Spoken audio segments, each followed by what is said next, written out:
Hello student, welcome to my channel science by Sumati. आज हम एक बहुत ही important class 9 class 10 class 11 class 12 सभी में ये टॉपिक एक बहुत ही होने वाला है इंपॉर्टेंट, जिसको हम बोलते हैं what is the difference between isotope and isobar.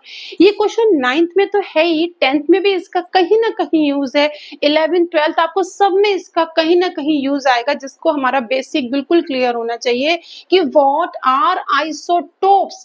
Isotopes are different atomic structure of same element.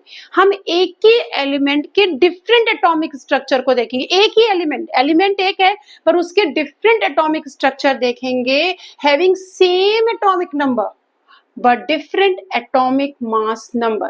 यानी कि सेम एटॉमिक आइसोटोप। हम कैप कहाँ पहनते हैं? सर पे पहनते हैं। और आपको पता है अगर हम एटॉमिक नंबर लिखेंगे तो वो हम कहाँ लिखेंगे? ऊपर लिखेंगे और मास नीचे लिखेंगे।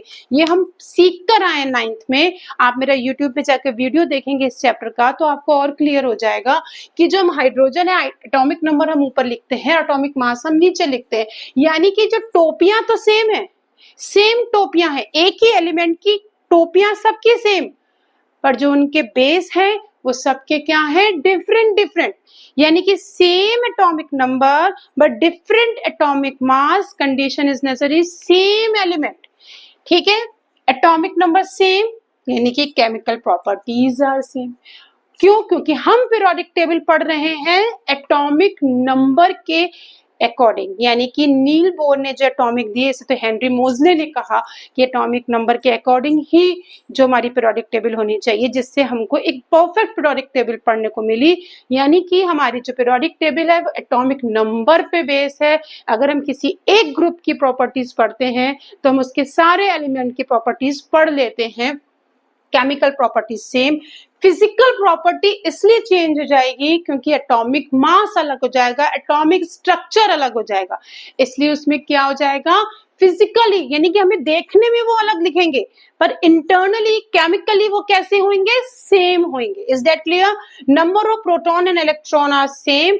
न्यूट्रॉन क्या हो जाएंगे? वो अलग हो जाएंगे, क्योंकि हम एटॉमिक मास से हम माइनस करके क्या एटॉमिक नंबर को हम न्यूट्रॉन निकालते हैं। मेरी बात आपको समझ में आई? अब आते हैं isobar. Isobar are different element have same atomic mass but different. यानी कि अब जो टोपीज है बार, हम बार ऐसे लगाते हैं और टोपी हम ऊपर पहनते हैं। यानी कि जहां टोपियां सेम वो आइसोटोप, जहां बार सेम वो आइसोबार। ठीक है, तो हमने कहा isobar different element have same atomic mass number but different atomic number but different element. Atomic number different, chemical property different होगी क्योंकि एटॉमिक नंबर हमारा क्या हो गया? अलग अलग हो गया। तो हमारी जो केमिकल प्रॉपर्टीज है वो क्या हो गई? अलग हो गई। Physical property can be same, हो सकती है सेम, मे भी कहीं कहीं अलग हो, पर वो ऑलमोस्ट सेम हो सकती हैं। ठीक है, all neutron proton and electron differ, क्योंकि आपका एटॉमिक नंबर अलग है। तो ये सारी चीजें, क्योंकि नंबर ऑफ प्रोटॉन ही आपका एक्चुअली क्या होता है? Atomic number. प्रोटॉन और जितने भी नंबर ऑफ इलेक्ट्रॉन बोलते हैं कि इसका एटॉमिक नंबर क्या है? 11। जैसे हमने कहा सोडियम, इसका एटॉमिक नंबर 11 है तो इलेक्ट्रॉन कितने हो गए? 11 हो गए। मेरी बात आई आपको समझ में? तो ये आपका डिफरेंस है। What is the difference between isobar and iso? आपको लर्न नहीं करना है, आपको सिर्फ समझना है। You got my point? जैसे हमने कहा आइसोटोप, ये हाइड्रोजन के 3 ही है। हाइड्रोजन एक सेम, हमने एक सिंगल एलिमेंट लिया है, same element but same number of electrons but different atomic mass. Protium, deuterium, ट्राइटेरियम।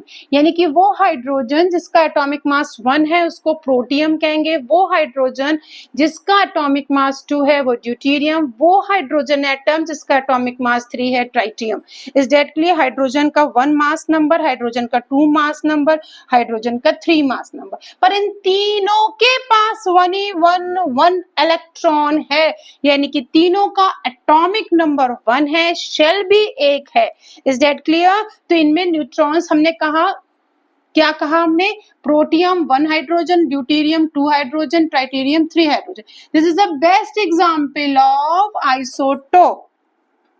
Next chlorine. Chlorine 35 भी है हमारे पास, क्लोरीन 37 भी है हमारे पास, पर दोनों का हम देखें तो हमारे पास एटॉमिक मास, एटॉमिक नंबर से, जैसे हमने कहा number of neutron atomic mass से हम एटॉमिक नंबर निकालते हैं। कार्बन 12 है, कार्बन 13 भी है, कार्बन 14 भी है। ये क्या है? आइसोटोप ऑफ कार्बन है, क्योंकि कार्बन का जो हमारे पास नंबर ऑफ इलेक्ट्रॉन है वो कितना है? हमारे पास 3 है। नेक्स्ट जैसे हमने कहा isobar, isobar sulphur chlorine organ. मेरी बात आई समझ में? सब में 16 प्रोटॉन, 17 प्रोटॉन और 18 प्रोटॉन, ठीक है। न्यूट्रॉन 24, 23, क्योंकि सब कुछ इसमें अलग होता है। तो सल्फर क्लोरीन एंड ऑर्गन, ठीक है। हमने कहा, हमने आइसोटोप्स देख लिए, आइसोबार देख लिए। आइसोटोप में आपको सल्फर ऑर्गन, आपको एक चीज और देखनी है कि हमने सल्फर क्लोरीन और ऑर्गन, ये बेस्ट एग्जांपल है आपका आइसोबार का। आइसोबार में एटॉमिक नंबर तो अलग हो जाएंगे पर एटॉमिक मास क्या होगा? सेम होगा। एटॉमिक मास सेम पर एटॉमिक नंबर क्या हो जाएंगे उसमें? देखो इसमें 16 इलेक्ट्रॉन है सल्फर में, इसमें कितना है? 17, क्लोरीन में 17 होता है क्योंकि एटॉमिक नंबर 17 होता है, ऑर्गन में 18, 16, 17, 18, पर इन तीनों का एटॉमिक मास जो है वो सेम होगा। आइसोटोप में हम क्या बरकरार आ रहे हैं कि same atomic number but different atomic mass. You got my point? Now next, isotone जो आपकी एनसीईआरटी ने इंट्रोड्यूस नहीं किया है, पर यू मस्ट नो, आपको पता होना चाहिए कि आइसोटोन्स क्या होते हैं। Isotone is a group of nuclide that is sum of neutron is same. Neutron का जब हम सम करेंगे तो वो क्या होंगे? Same, but sum of proton is different. Important tone, हमें ट्यूनिंग चेंज कर दी, हमने टोन्स हमने उनके चेंज कर दिए। यानी कि isotone is a group of nuclide that has sum of neutron same।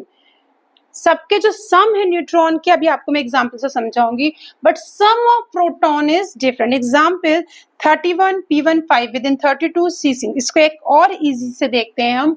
जैसे हमने कहा आइसोटोन, हमारे पास दो हैं x और y, ठीक है। हमारे पास कार्बन है और नाइट्रोजन है। मेरी बात ध्यान से समझिएगा तभी आइसोटोन समझ में आएगा। हमने दो एलिमेंट लिए, कार्बन और नाइट्रोजन। कार्बन का एटॉमिक नंबर कितना है? 6 और न्यूट्रॉन का एटॉमिक नंबर है 17। कार्बन का एटॉमिक मास है 14 और न्यूट्रॉन का एटॉमिक मास हमने लिया 15। इनके पास प्रोटॉन कितने हैं? 6, इसके पास 7 प्रोटॉन, इसके पास 8 इलेक्ट्रॉन है। क्यों 8 इलेक्ट्रॉन है? अगर हम 14 से 6 को माइनस करेंगे तो हमारे पास 8 इलेक्ट्रॉन आएंगे। अगर हम 15 से 7 को माइनस करेंगे तो हमारे पास 8 इलेक्ट्रॉन। तो सम ऑफ इलेक्ट्रॉन क्या हो गया? सेम हो गया। और प्रोटॉन और इलेक्ट्रॉन क्या हो गए? ये भी हमारे कैसे हो गए? इनके सेम। तो हमने आइसोटोन की डेफिनेशन क्या पढ़ी? Sum of neutron is same but sum of proton is different. मेरी बात समझ में आई? Sum of neutron is same, ये दोनों न्यूट्रॉन को आप प्लस करेंगे तो सेम आएगा, पर आप इन दोनों को ऐड करेंगे तो वो क्या आएगा? डिफरेंट। तो आइसोटोन क्या है? Sum of neutron is same but proton is different. ये आपके क्या है? आइसोटोन्स हैं। Is that clear? तो आइसोटोन, आइसोबार एंड आइसोटोप आपको विद एग्जाम्पल पढ़ के जाना है, क्योंकि एग्जाम्पल ही मोस्टली पूछते हैं। 1 मार्क्स का क्वेश्चन आता है, 9th में भी 2 मार्क्स तक ही आ सकता है। यानी कि आइसोबार, आइसोटोप और आइसोटोन, आपको ये तीनों अच्छे से विद एग्जाम्पल पढ़ के जाना है। इनकी डेफिनेशन आपको लर्न नहीं करनी है, आपको कोई चीज रटनी नहीं है। अगर आपको समझ के पढ़ना है तो please follow my YouTube channel, जिससे आपको 9th और 10th में इतनी इजी लर्निंग होने वाली है कि आप कोई भी मेरा लेक्चर मिस करने की सोचेंगे भी नहीं। आपको लगेगा अगर मैंने ये पढ़ा तो ये टॉपिक तो मेरा क्लियर है, अब इससे कैसे भी क्वेश्चन आएंगे मैं आराम से आप एग्जाम में आंसर दे सकता हूँ। Thank you student, please subscribe my channel, is my request.